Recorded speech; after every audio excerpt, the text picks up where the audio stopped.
Hello મિત્રો, જય શ્રી રામ, જય માતાજી.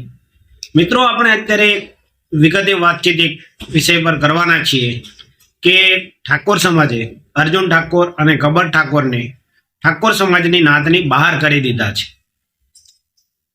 તો મિત્રો, અત્યારે આપણે વાત કરીએ છીએ કે ગબ્બર ઠાકોર અને અર્જુન ઠાકોરને ઠાકોર સમાજે પોતાની નાતમાંથી બહાર કરી દીધા છે. અને અર્જુન ઠાકોર અને ગબ્બર ઠાકોરે શું ઠાકોર સમાજનું બંધારણ તોડ્યું છે કે નહીં, એ વિશે આપણે એકવાર વિગતે વાતચીત કરશું.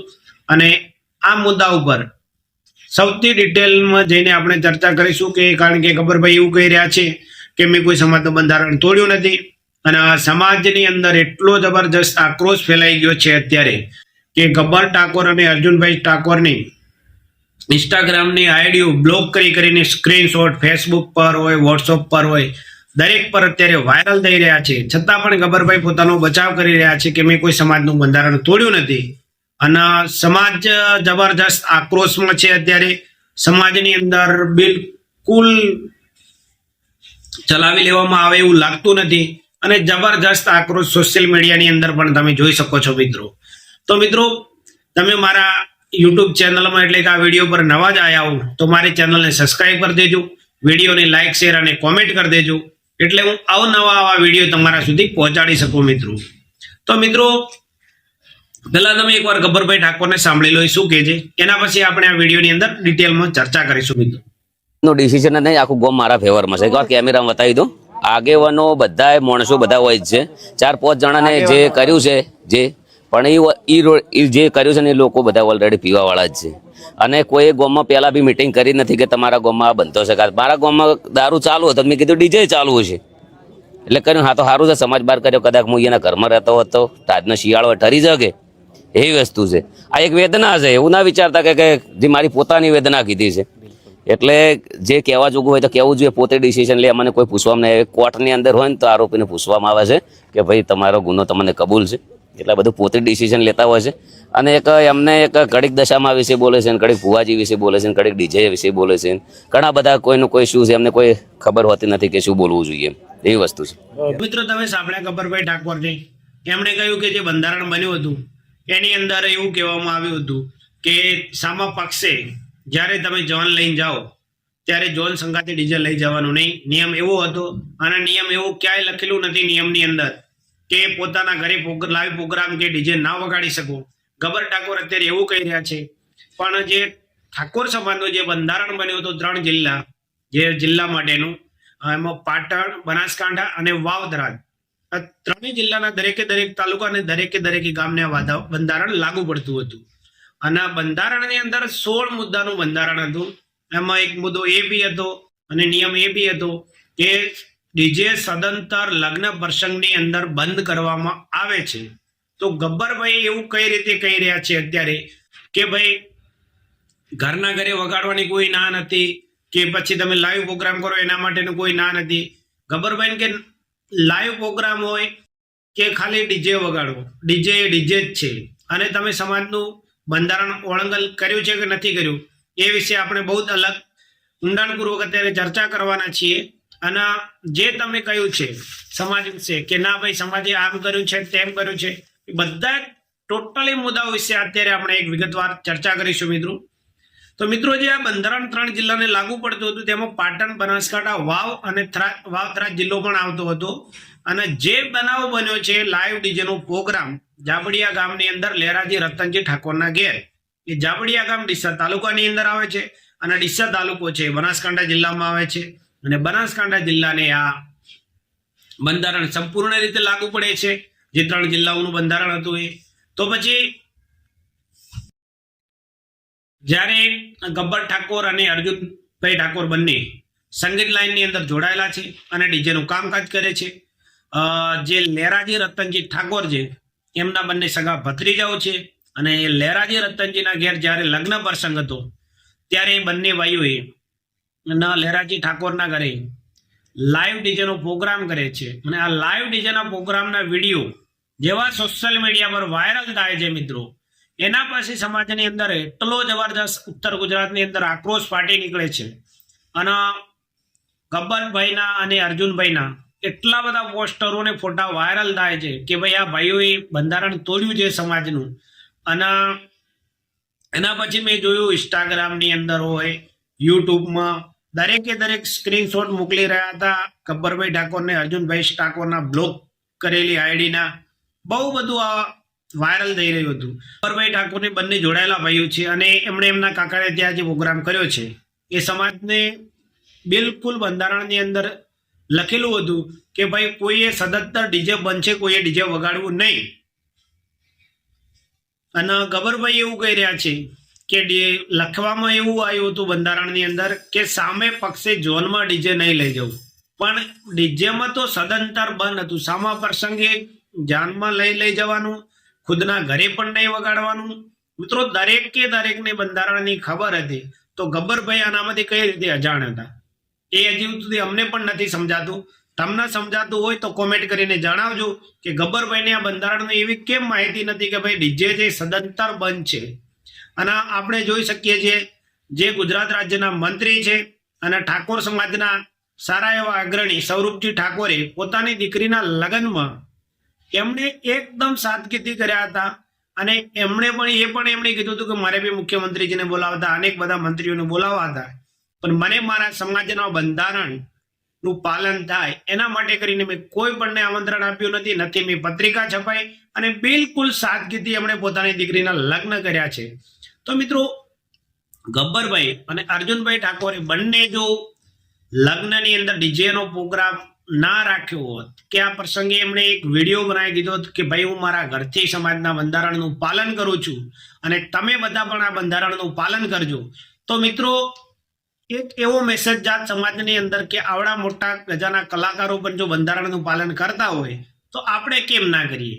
પણ ગબ્બરભાઈને એ સમજવું જોઈતું હતું કે લાખો ઠાકોરોના છોકરાઓને ફોલો કરે છે એમને, અને છતાં પણ એમણે આવું કામ કર્યું. તો તમને તો ખબર છે કે તમે સેલિબ્રિટી છો, તમને જોઈને વ્યક્તિઓ શીખતા હોય છે કે કઈ રીતે કરવું. અને તમે જ જો સમાજનું બંધારણ તોડશો તો નાના એવા માણસો જોડે શું આશા રાખવાની. અને ગબ્બરભાઈને કે તમને પણ ખબર છે કે તમારી જોડે પૈસા હશે, બધું હશે, પણ ઠાકોર સમાજની અંદર દરેક વ્યક્તિ જોડે પૈસા છે નહીં. તમને અને મને બધાને ખબર છે કે ઠાકોર સમાજની અંદરથી 2-5% લોકો જ એવા છે જેમના જોડે પૈસા છે. લાખે 100 માણસે તમને 2-5 માણસો જેવા મળશે જે ઠાકોર સમાજની અંદર જેની જોડે પૈસા છે. અને બધો ઠાકોર સમાજ એટલો સદ્ધર નથી કે આ બધા ખર્ચા કરી શકે. એટલા માટે બંધારણ બનાવવા આવ્યું છે. અને બંધારણમાં ખાલી માત્ર ડીજેનો એક જ મુદ્દો નથી, બંધારણમાં ટોટલ 16 મુદ્દા છે. એમાં બધાને ક્યાં ખર્ચા ઓછા કરી શકાય છે અને કઈ રીતે સમાજના પૈસા બચાવી શકાય છે એના માટેનું બંધારણ છે. કે એ માત્ર ને માત્ર ડીજે વાળાઓ માટે જ બંધારણ તો છે ને કે તમે પકડીને બેસી ગયા છો કે ભાઈ અમારી રોજીરોટી બંધ થઈ ગઈ, અમારો ધંધો છીનવાઈ ગયો. યુટ્યુબનો જમાનો છે, તમે યુટ્યુબ પર ગીતો બનાવીને નાખી શકો છો ને ગીતો ચાલે જ છે તમારા. તો તમારે આ બધું કરવાનું ક્યાં આવતું હતું? તમે તમારી સમાજની અંદર સારો એવો દાખલો બેસાડી શકતા હતા. ખુદના ઘરે ડીજે વગાડવાનું નહોતું, અન્ય સમાજની અંદર વગાડવાની તમને છૂટ હતી, તમે જઈ શકતા હતા. અને ઠાકોર સમાજના બંધારણથી પ્રેરાઈને અન્ય સમાજો આગળ આવ્યા, જેમાં દરબાર સમાજ છે, રાજપૂત સમાજ છે, રબારી સમાજ છે. દરેક સમાજે બંધારણ બનાવ્યું છે ઠાકોર સમાજનું બંધારણ જોઈને. અને તમે જ તમારા બંધારણનો, તમારી સમાજના બંધારણનો અનાદર કરતા હો તો બીજા જોડેથી તો શું આશા રાખવાની. અને દરેકે સમાજે બંધારણ બનાવ્યું છે, દરેક સમાજે એની અંદર ડીજે બંધ કર્યું છે. ખાલી એક જ અને સૌથી મોટો મુદ્દો તો એ છે આની અંદર કે જે બી કઈ પ્રોબ્લેમ આવે તો બધા જ ખાલી માત્ર ને માત્ર ગેનીબેન ઠાકોરનું નામ આપે છે. જ્યારે બંધારણ બન્યું ત્યારે તમે જોઈ શકતા હતા કે બંધારણ જ્યારે ઓગળની અંદર ગેનીબેન માત્ર ને માત્ર વાંચી રહ્યા હતા અને સ્ટેજ ઉપર ઠાકોર સમાજના કેટલા આગેવાનો હતા ને કેટલા નતા બધાને ખબર છે. અને તમામ ગ્રામ્ય સમિતિ, તાલુકા સમિતિ અને જિલ્લા સમિતિના દરેકના વિચારણા કરીને બધાની સહમતિથી આ બંધારણ અમલમાં આવ્યું હતું. કે ના માત્ર ગેનીબેને તો ખાલી માત્ર એટલી પહેલ કરી હતી કે એમણે ખાલી વાંચ્યું હતું ત્યાં આવીને. પણ એના માટે એની જોડે કેસાજી ચૌહાણ હોય, પછી સૌરભજી ઠાકોર હોય, લવિંગજી ઠાકોર હોય, ગેનીબેન ઠાકોર, આ બધા જ હતા ટોટલ ઠાકોર સમાજના. એમાં જગદીશભાઈ બી આવી ગયા, ચંદનજી બી આવી ગયા, બળવંતસિંહ, બધે ટોટલ ત્યાં ઉપસ્થિત હતા ને બધાની ચર્ચા વિચારણા પછી આ બંધારણ અમલમાં મૂકવામાં આવ્યું હતું. તો મિત્રો, એ જાબડિયા ગામની અંદર ઠાકોરોની મિટિંગ મળી હતી ઠાકોર સમાજની. એમાં 5000 થી વધારે ઠાકોરો ભેગા થયા હતા અને એમણે આખરે જે નિર્ણય લીધો કે ભાઈ જે ગબર ઠાકોર અને અર્જુન ઠાકોર છે, આ બંનેને સમાજની નાતની બહાર કરવામાં આવે છે. એ વિશે શું બોલે છે પહેલા તમે એક વિડીયો જોઈ લો, પછી આપણે આગળ વધીશું. એમનું નામ છે લહેરાજી રતનજી ઠાકોર, ગામ જાબડિયા, તાલુકો ડીસા. ગબ્બરભાઈ વનાજી ઠાકોર જે નામાંકિત કલાકાર છે સમાજના, એમણે પણ વતન છે ગામ જાબડિયા, તાલુકો ડીસો. એમના ભાઈ છે એ પણ નામાંકિત કલાકાર છે, અર્જુનભાઈ વનાજી ઠાકોર. આ 3 ભાઈઓને સમાજે વાણી વર્તન અને વ્યવહારમાંથી બાકાત કર્યા છે. બંધારણ જે અમારું 4/1/2026ના દિવસે બંધારણ જે બન્યું હતું, એ બંધારણનો ભંગ થયો એ બાબતે જાબડિયા ગામે અહીં સભા કરવામાં આવી હતી અને એના ચર્ચા માટે બધા સૌ આગેવાનો સાથે ચર્ચા થઈ. ત્યારે લોકપ્રિય સાંસદ ગેનીબેન ઠાકોર, દિયોદર ધારાસભ્ય કેસાજી ચૌહાણ, ગાંધીનગર દક્ષિણના ધારાસભ્ય અલ્પેશભાઈ ઠાકોર, પૂર્વ ધારાસભ્ય ચંદનજી ઠાકોર, નંદાજી ઠાકોર તેમજ ડીસા તાલુકાના આગેવાનો સાથે ચર્ચા વિચારણા કર્યા પછી બંધારણનો ભંગ થયો છે. એ આપણે પણ ગઈકાલે જોયું કે સમાજમાં બહુ જ મોટો આક્રોશ હતો અને એના અનુસંધાને આજે સમાજના આગેવાનો સાથે ચર્ચા વિચારણા કરી એના પરિવારને સમાજમાંથી બાકાત કરવામાં આવ્યા છે. જાબડિયા ગામે આજે 3 તાલુકાનો ઠાકોર સમાજ મળ્યો છે. 2-3 દિવસ પહેલા એક લગ્ન હતા, એમાં ડીજે વગાડવામાં આવ્યું છે. 4/1/2026ના રોજ ઓગળધામ પૂજ્ય સદારામ બાપાના સાક્ષીએ જે બંધારણ કરવામાં આવ્યું, એમાં ડીજે સ્વતંત્ર બંધ રાખવામાં આવ્યું હતું. પણ છતાંય જાબડિયા ગામના આગેવાનોએ અને ગામના 3 ભાઈઓ ભેગા થઈને, કલાકારો ભેગા થઈને ડીજે વગાડી અને સમાજના બંધારણનો ખૂબ મોટો ભંગ કર્યો છે. એના અનુસંધાનમાં આજે સમગ્ર ઠાકોર ભેગો થયો અને સમાજમાં બંધારણના રીતિ રિવાજનો ફોલો કરવા માટે અમારા સાંસદ જ્ઞાનીબેન હોય, કેશાજીભાઈ હોય કે પછી અન્ય સમાજના બધા અમરતજી હોય, અન્ય સમાજના આગેવાનો ભેગા થઈને આજે એમને નાત બહાર મૂકવામાં આવ્યા છે. અને આવાવાળા સમયની અંદર 4/1/2027ના રોજ ફરી જ્યારે સમાજ ભેગો થશે એ દિવસે ગામ સમિતિનો જે નિર્ણય હશે, સમાજનો નિર્ણય છે, એ વખત નક્કી કરવામાં આવશે. તો મિત્રો, તમે વિડીયોમાં જોયું કે જ્યાં આગેવાન ચંદનજી ઠાકોર છે અને એ બંધારણની જે એમણે જાહેરાત ત્યાંથી કરી કે ભાઈ જ્યાં સુધી 4/1/2027ના બંધારણ દિવસની ઉજવણી નહીં કરવામાં આવે ત્યાં સુધી ગબ્બર ઠાકોર, અર્જુન ઠાકોર અને લહેરાજી ઠાકોરને સમાજની બહાર કરવામાં આવે છે અને એમને નાતની બહાર મૂકવામાં આવે છે. કારણ કે એમણે સમાજનું બંધારણ તોડ્યું છે અને સમાજની અંદર જબરજસ્ત આક્રોશ છે અત્યારે. તો આના માટે કરીને અમને 3ને સમાજની બહાર મૂકવામાં આવે છે કે મેં કોઈ બંધારણનું તોડ્યું નથી. અને સામા પક્ષથી જે જાન આવી હતી એની અંદર તો ડીજે લઈને આવ્યા હતા. તો ગબ્બરભાઈ, જે સામા પક્ષમાંથી જાન આવી હતી એ ખેરાલુ તાલુકામાંથી આવી હતી અને ખેરાલુ તાલુકો છે મહેસાણા જિલ્લાની અંદર આવે છે. અને આપણે જે બંધારણ બનાવ્યું છે એ માત્ર ને માત્ર ઉત્તર ગુજરાતના 3 જ જિલ્લાઓને સ્પર્શીને બનાવ્યું છે, બનાસકાંઠા, પાટણના વાવ, થરાદ. તો જે ખેરાલુમાંથી જાન આવે છે તેને આ બંધારણ કોઈ રીતે લાગુ પડતું નથી.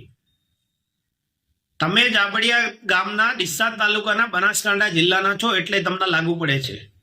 3 જિલ્લાની બહાર હજી સુધી કોઈને આ બંધારણ લાગુ પડતું નથી. જે 3 જિલ્લાઓની અંદર છે એમને જ આ બંધારણ લાગુ પડે છે. તો મિત્રો, તમને શું લાગે છે, ગબ્બર ઠાકોર અને અર્જુનભાઈ ઠાકોરે ખરેખર બંધારણ સમાજનું તોડ્યું છે? જે એમને સાથે થયું એ યોગ્ય થયું છે? અને ગબ્બરભાઈ જે બોલી રહ્યા છે એ કેટલી હદ સુધી સાચું છે અને કેટલી હદ સુધી ખોટું છે, એનો તમે મને કોમેન્ટ મારફત જવાબ આપજો. અને આના પછી મળીએ આપણે એક આગળના નવા જ વિડીયોમાં. જય માતાજી, જય શ્રી રામ.